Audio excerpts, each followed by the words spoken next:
Mike is my stepson.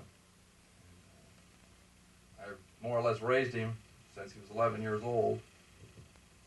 I feel I raised him like my own son, you know, and I feel we're that close. When I first got pretty close with Mike, Mike had just gotten laid off from Chrysler. And contrary to what you read in the papers, you know, you're talking a young guy just out of teens, thought it was great. Get 90% of the pay. They had some kind of sub-pay.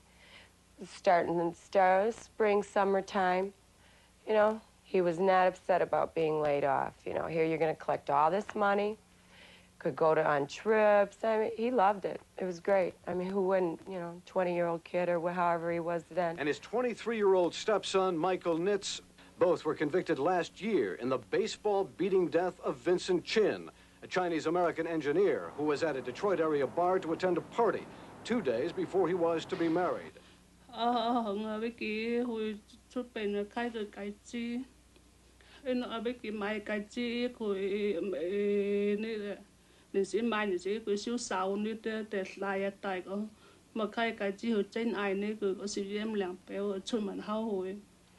didn't see Ron come home, because he came home after we did, because he rode home in his friend's Corvette. See, I didn't know. I thought, well, Ron's probably playing shuffleboard or whatever, because he always did that. And I did not know that they were together, really, till later on, till 10:30. Jerry will be back for 3 new contestants on our next program. Dream dreams will come true, right here on the Saturday Night Music Machine. Come on out! Cái cứ phanh cưng của dân có kêu anh béo có hay phanh được cuối có thích anh béo phanh được cuối ngon cái hậu sự có ngon phai kinh bôn ở chỗ có cái phanh được cuối có mấy cái này tóc phanh được cuối có và chế hồi bả hoặc chế hồi nét khá là bé có người mỏ hồi gì và đi sang cái phố này hồi bả đồ mất ta có mà hồi mỗi cái less time cái tuổi hậu như vậy con ngồi giết hậu và ngồi trồng như vậy nó khổ và không phải thêm cô vào. What if we'd had an accident prior to it? What if we'd have went to the ball game? And there's 10,000 what ifs I've asked myself, and it's just like this was preordained to be. I guess it just happened.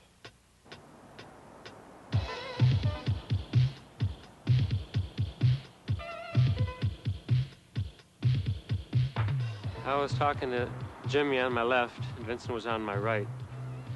When I heard Vincent say, "Don't call me a fucker, I'm not a fucker." And that's when I turned and saw who Vincent was talking to, a man I later found out was Ronald Evans. And I put my hand on Vincent's arm to kind of calm him down. I came around the bar, and all I saw was that Mr. Evans was yelling at Vincent Chin. And the next thing you know, Vincent got up, walked around, and hit Mr. Evans. And he come around and sucker punched me, and that was the start of it all, right there. I never even got a chance to stand up. Never seen it coming, and that's the way the whole thing started. I identified myself as a police officer. I showed him a badge and an ID card. I had my weapon drawn. I asked him to drop the baseball bat. He hesitated, at which time he eventually dropped the baseball bat. But at that particular time, the damage had been done. When we pulled up, we found there was an Oriental gentleman. His skull was obviously fractured. There was brains laying on the street. And Chin was obviously in a fatal condition. He wasn't dead yet. He was semi-conscious, but, you know, from my experience of being on the street for so long, the man was a goner.